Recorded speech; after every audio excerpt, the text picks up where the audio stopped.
Well, that Superman prequel novel has found its way out, and yours truly got to read it and has a ton of details about the DCU you didn't know before today. So we're going to dive into this Superman book, what was revealed about Superman and Clark Kent's history, Lex Luthor, and most importantly, a major Superman villain makes an appearance in this book, and it definitely leaves the door open for him to come back. Well, as many of you know, I've been kind of cheerleading this prequel book from James Gunn and DC Studios for the upcoming Superman movie. Now, this is a junior novel, meaning it's intended for young adults, so it is a quick and easy read. I actually was able to burn through it in about an hour, and honestly, I was thoroughly entertained.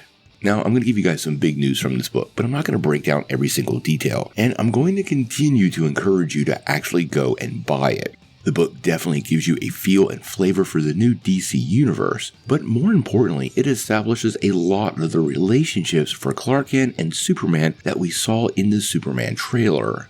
Now, the book actually kicks off with Clark Kent trying to get a job at the Daily Planet, and this kicks off, well, basically all the relationships with the people at the planet. Now, Perry White gives Clark a chance, and that chance leads to one of the first big action sequences to the book. Clark proposes he brings a scoop to Perry, and while Perry is waiting for that scoop, we find out there's some sort of tank attacking a toy factory. Now, I started thinking Toyman, which would be a great addition to the DCU, but as the scene starts to play out and Superman actually makes his very first appearance in Metropolis, we find out this sort of domed tank, domed like somebody's head, was actually controlled by Lex Luthor.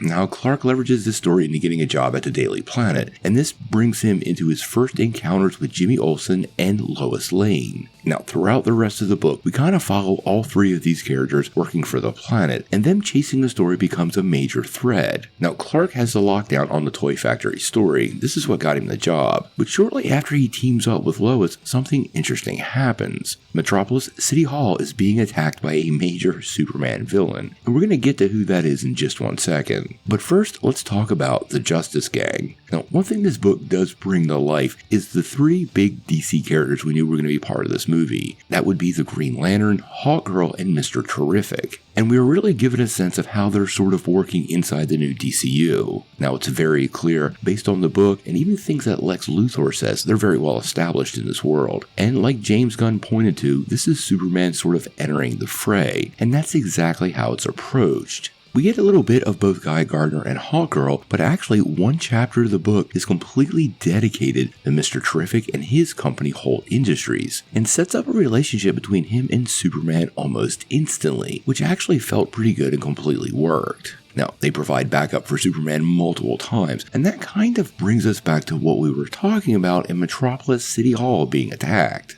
Now, shortly after the tank incident, Lex Luthor brings a certain robot online, a robot he refers to as Metallo. Now, this robot initially does not fare well against Superman, and Lex very quickly starts to understand that he needs it to be a cyborg, not a robot. He needs a brain that can think, and this actually brings John Corbin directly into the story. Now, throughout the book, we get two major showdowns between Superman and, yes, Metallo, and both of them kind of go, well, different directions. The first encounter with Superman and Metallo definitely sees Superman leave the fray the victor, dropping Metallo in Metropolis Harbor after tying him up with a bunch of steel girders. Now, Lex Luthor definitely has the whole city of Metropolis conned and ends up recovering that robot. And when he does, well, we get introduced to the robot's new power source, which is very important to Superman because, yes, it is kryptonite. Now, the second encounter between Superman and John Corbin's Metallo, well, it obviously sees Superman encounter kryptonite for the very first time. And although I'll leave the details of the battle to the book, I'm still going to recommend you guys go and buy it. Well, Superman basically requires the backup of the Justice Gang to deal with Metallo's kryptonite-charged body. Now, the book does leave us in a position that it's very clear that Metallo will find his way back. And I'm not going to lie, guys, I would not be surprised if somehow he makes it into the film.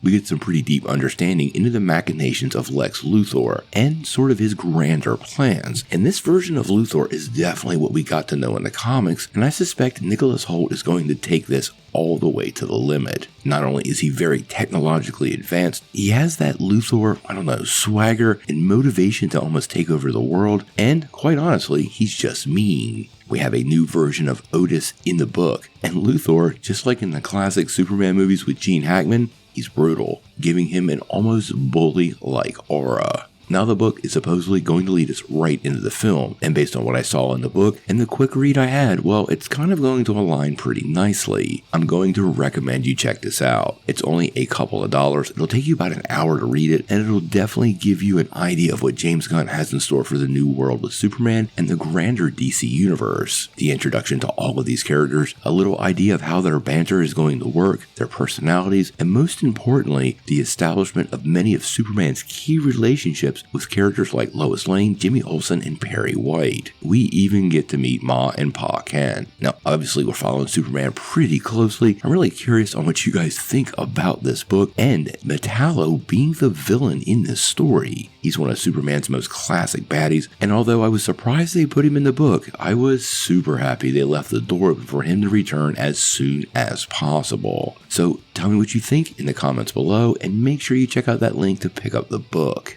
Before we take off, make sure you hit that like and subscribe button and ring the bell for all the updates. We do daily Marvel and DC news, and we want to bring you all the news truthfully and transparently so you're really in the know.